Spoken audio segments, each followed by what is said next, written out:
झारखंड में बच्चों के स्कूल छोड़ने की दर में इतनी गिरावट कैसे आ गई? झारखंड का शिक्षा व्यवस्था इतना निम्न स्तर पे आकर के कैसे रुका? जबकि झारखंड में कक्षा प्रथम से लेकर के 12वीं तक का शिक्षा निःशुल्क कर दिया गया है, फिर भी शिक्षा व्यवस्था इतना बदहाल कैसे? आज हम इन सभी टॉपिकों पे चर्चा करेंगे दोस्तों, क्योंकि इस नए वर्ष में कल ही शिक्षा का रिपोर्ट आ चुका है और उस शिक्षा रिपोर्ट देखने के बाद हम लोग सभी असमंजस में पड़ गए कि आखिर में शिक्षा के क्षेत्र में भाई इतना गिरावट कैसे आ सकता है? स्वाभाविक है, जिस देश में मनचाहा फ़िल्म पर टैक्स फ्री कर देता है, कफ़न पर जीएसटी फ्री कर देता है, तो भाई उस देश के एक छोटे से अंग झारखंड के शिक्षा व्यवस्था में गिरावट आना लाज़मी है, क्योंकि शिक्षा पर 18% जीएसटी लगा हुआ है। इन सभी बातों पे हम लोग चर्चा करेंगे, लेकिन आज हम लोग देखेंगे कि झारखंड के एससी समुदाय के वर्ग लोग, एसटी समुदाय के लोग, ओबीसी समुदाय के लोग और सामान्य वर्ग के लोग अपने बच्चे को पढ़ाने में कितने इच्छुक हैं।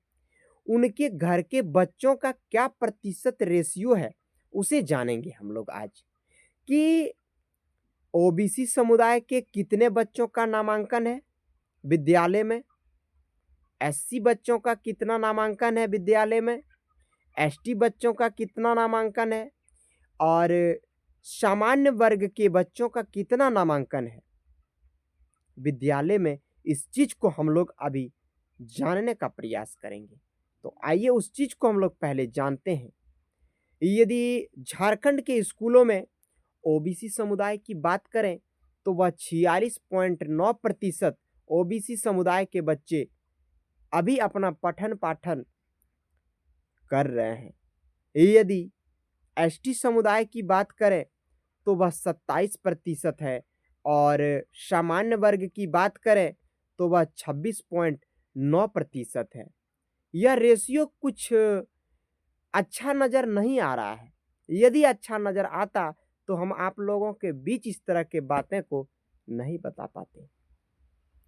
उसके बाद यह रेशियो तो देख लिए, लेकिन एक चीज़ और देखना है।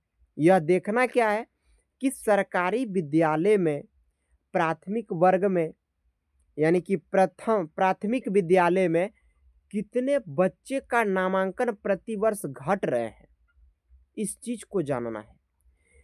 प्राथमिक उच्च विद्यालय में कितने प्रतिशत बच्चों का प्रतिवर्ष नामांकन घट रहा है, माध्यमिक वर्ग विद्यालय में कितने प्रतिशत सालाना बच्चों का आंकड़ा नामांकन में घट रहा है या इजाफा हो रहा है, बढ़ रहा है, इस चीज़ को हम लोगों को जानना बहुत ही आवश्यक है। वीडियो को अंत तक देखिए, बहुत मज़ा आने वाला है दोस्तों। तो प्राथमिक शिक्षा की बात करें तो ये कुछ खास नहीं है, अच्छा रिपोर्ट है, 0.9%, ठीक ना? ये प्राथमिक विद्यालय की बात है। वहीं यदि उच्च प्राथमिक की बात करते हैं तो वह 9% पे आकर के खड़े हो जाते हैं और माध्यमिक की बात करते हैं तो भाई वह 15%। इतना अधिक इजाफा क्यों? इसके पीछे क्या रीज़न हो सकता है? यह जानने योग्य बातें हैं, समझने योग्य बातें हैं कि देखिए प्राथमिक शिक्षा में तो भाई 5 से 11-12 वर्ष के बच्चे रहते हैं। यदि उच्च प्राथमिक की बात करें तो इसमें 15 वर्ष के मतलब 15 से 16 के बीच के बच्चे रहते हैं और जैसे ही माध्यमिक की बात करें तो भाई इसमें 16 से 18 के बीच के बच्चे आ जाते हैं। 16 वर्ष से लेकर के 18 वर्ष तक के बीच के बच्चे आ जाते हैं। अचानक 15% का गिरावट प्रति वर्ष, सोचने योग्य बातें हैं। आखिर में यह 15% बच्चे जो स्कूल को छोड़ रहे हैं, 9% बच्चे जो स्कूल को छोड़ रहे हैं, वह बच्चे कहाँ जा रहे हैं? वह बच्चे क्यों स्कूल छोड़ रहे हैं? क्या वह बच्चे झारखंड प्रदेश में रह कर के ही अपना जीवन यापन कर रहे हैं या फिर किसी मिल मालिकों के पास जाकर के काम करते हैं या अन्य प्रदेशों में जाकर के अपना जीवन यापन करते हैं मित्रों? यह समझने योग्य बातें हैं, जानने योग्य बातें हैं।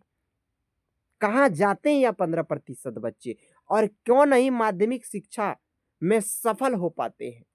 यदि सफल हो पाते तो यह मार्जिन 15% का नहीं होता। लेकिन यहाँ पे एक सवाल और उत्पन्न होता है कि माध्यमिक शिक्षा तक पहुँचते-पहुँचते इन बच्चों के ऊपर परिवार की ज़िम्मेदारियाँ भी आ जाते हैं क्या? यदि मध्यम वर्ग परिवार अपने बच्चों को इतनी ज़िम्मेदारियाँ देंगे, तो इस देश का विकास कैसे होगा? इस राज्य का विकास कैसे होगा? बताइए। इसलिए यह इज़ाफ़ा हो रहा है। मेरे झारखंड के लोग, मेरे झारखंड के साथियों, आप लोग जागिए, क्योंकि प्रथम कक्षा से लेकर के 12वीं कक्षा तक शिक्षा निःशुल्क कर दिया गया है। उस चीज़ को समझिए और 12वीं तक यदि आपके घर के बच्चे, आपके घर के बेटे, आपके घर की बेटियाँ पढ़ ली, तो वह आगे का भी रास्ता खुद निकाल ही लेंगे। इसलिए उन्हें शिक्षा से वंचित मत रखिए। 15% जो रेशियो नामांकन दर घट के आया है, यह कम बड़ा रेशियो नहीं है। 100 में से 15 बच्चे कहाँ गायब हो रहे हैं भाई? समझिए, रेशियो तो कुछ और ज़्यादा होगा, लेकिन हमको डाउट लग रहा है भाई। हम अपना गाँव का यदि उदाहरण लेते हैं, तो ये इज़ाफ़ा बहुत अधिक निकल जाता है। एक-एक गाँव का यदि उदाहरण ले लें, हमारे नज़र में जितने गाँव हैं, हमारे पड़ोस के गाँव हैं, उसका यदि इज़ाफ़ा लें तो भाई इस रिपोर्ट को हम नहीं मान सकते हैं। ऐसा-ऐसा रिपोर्ट है भाई, जो दिमाग हिला देगा। ये झारखंड की सच्चाई है। चलो अब झारखंड के नामांकन दर को भी थोड़ा देख ही लेते हैं। सामान्य वर्ग के 13% बच्चे प्रतिवर्ष नामांकन ले रहे हैं, एडमिशन ले रहे हैं। एससी का 12%, एसटी का 27% और ओबीसी का 46% है, जो कि नामांकन प्रतिवर्ष ले रहे हैं भाई। ये है रिपोर्ट। अच्छा लगे तो आप लोग एक लाइक, एक शेयर ज़रूर कीजिएगा। चैनल पे नए तो सब्सक्राइब भी ज़रूर कीजिएगा, क्योंकि बड़ी मेहनत लगता है दोस्तों ऐसा-ऐसा कंटेंट बनाने में। जय हिंद, वंदे मातरम साथियों।